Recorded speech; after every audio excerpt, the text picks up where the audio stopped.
आओ बच्चों, आज मैं तुम्हें मूर्ख ज्योतिषी के बारे में एक कहानी सुनाती हूँ।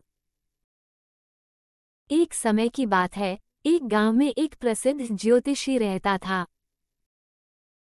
वह ग्रहों और तारों की स्थिति को पढ़कर भविष्यवाणी करता था। गांव के सभी लोग अपनी परेशानियों का हल ढूंढने उनके पास आते थे। सभी लोग उनकी सेवा पूजा करते थे।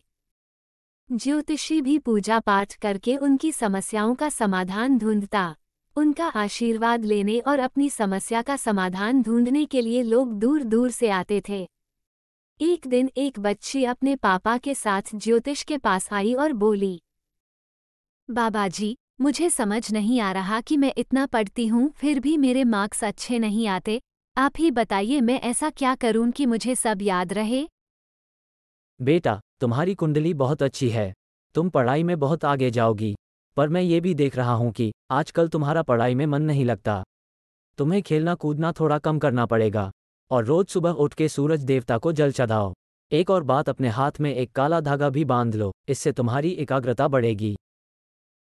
एक दिन वो शाम के समय ग्रहों की स्थिति और भविष्य के बारे में सोचते हुए अपने घर की ओर जा रहा था। वो अपने विचारों में इतना डूबा हुआ था कि उसे अपने सामने एक बड़ा कीचड़ भरा गड्ढा भी नजर नहीं आया। अचानक उसका पैर कीचड़ भरे गड्ढे पर पड़ गया और वो उस गड्ढे में गिर गया। वो कीचड़ से लथपथ हो गया और बाहर आने की कोशिश करने लगा, लेकिन बहुत कोशिश के बाद भी वो गड्ढे से बाहर नहीं आ पाया। अपने सारे प्रयास व्यर्थ जाते देख वो जोर जोर से मदद के लिए चिल्लाने लगा। मदद के लिए उसकी पुकार सुनकर पास के गांव के कुछ लोग दौड़कर आते हैं। वे उसे बड़ी मुश्किल से कीचड़ भरे गड्ढे से निकालते हैं और पानी देते हैं और पूछते हैं, आप इस गड्ढे में कैसे गिरे? आप क्या सोच रहे थे कि आपको इतना बड़ा गड्ढा दिखाई ही नहीं दिया? मैं ग्रहों की स्थिति देखने के लिए आकाश की ओर देख रहा था ताकि मैं भविष्य के बारे में बता सकूं। इसलिए मैं देख नहीं पाया कि मेरे सामने एक गड्ढा था। पंडित जी, यदि आप यह नहीं देख सकते कि आपके पैरों के नीचे क्या है, तो आप भविष्य कैसे देख पाओगे?